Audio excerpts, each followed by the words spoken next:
Hoy nos sumergiremos en una de las historias más inquietantes y misteriosas de finales del siglo XIX. Es una historia donde lo sobrenatural se mezcla con lo real, donde el dolor de una madre se convierte en una búsqueda incansable de justicia. Pues en el año 1897, en un pequeño pueblo del condado de Greenbrier, en Virginia Occidental, ocurrió un suceso que desafía la comprensión y la lógica.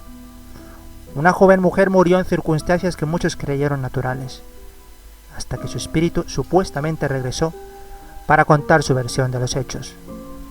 ¿Cómo podría un fantasma cambiar el curso de la justicia?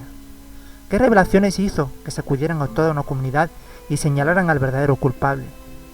Hoy exploraremos la historia de Mary Jane Hester y su hija Zona, una historia que mezcla el horror, el misterio y el dolor de una madre dispuesta a todo para desenterrar la verdad. Acompáñenme en este viaje al pasado para descubrir qué ocurrió realmente en esa fatídica noche y cómo las palabras desde el más allá podrían haber ayudado a resolver un asesinato.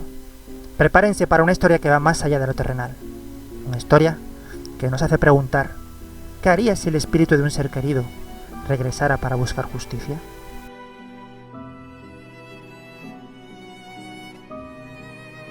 En el invierno del año 1897, en el condado de Greenbrier, en Virginia Occidental, Mary Jane Hester afirmó haber recibido la visita al fantasma de su hija fallecida.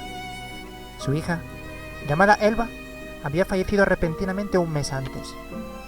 Su cuerpo fue encontrado por un niño de vecino el 23 de enero, pues una autopsia apresurada concluyó que había muerto de un desmayo permanente. Mary Jane estaba angustiada por la muerte de su hija. Sin embargo, sus visiones extrañas ofrecieron mucho más que consuelo para su dolor. En estas visitas de medianoche, el fantasma de Zona le dijo a Mary Jane que su muerte no había sido natural ni un accidente. Había sido asesinada por su marido, Edward.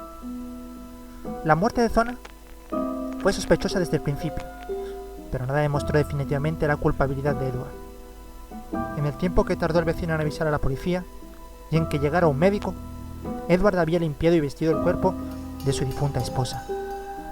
Esto era extraño teniendo en cuenta que preparar el cadáver de Zona era una tarea que tradicionalmente se dejaba a la madre y a otras mujeres. Lo más extraño fue que Edward no permitió que el médico completara la autopsia. En el velorio, vigiló atentamente el cuerpo, colocando almohadas y sábanas alrededor de la cabeza de Zona y una bufanda alrededor de su cuello, pues afirmó que así descansaría mejor. Zona fue enterrada el 24 de enero de 1897. Después del funeral, su madre sacó la sábana del interior del ataúd y después de que Edward la rechazara, se llevó la ropa a casa para lavarla. Pero cuando dejó caer la sábana en un recipiente con agua, el agua se volvió en un rojo oscuro. La visión sangrienta sugería que la muerte de Zona no había sido un accidente. Sin embargo, Mary Jane todavía dudaba en acusar a su yerno, es decir, hasta que el fantasma de su hija apareció en su dormitorio. En el transcurso de 4 noches, el espíritu de Zona regresó a la habitación de su madre y compartió con ella los espeluznantes detalles de su asesinato a manos de su marido abusivo. El fantasma le dijo a Mary Jane que Edward le había roto el cuello y le dio la vuelta por completo para demostrarlo. Mary Jane llevó la información a la policía. Su testimonio fue suficiente para que se exhumara el cuerpo para una segunda autopsia. Pues el 22 de febrero del año 1897, los profesionales médicos examinaron el cuerpo de Zona una vez más, esta vez sin la intervención de su esposo, pues encontraron que la tráquea de Zona estaba aplastada, sus ligamentos estaban desgarrados con marcas de heridas en la piel. Estaba claro que le habían roto el cuello a la fuerza.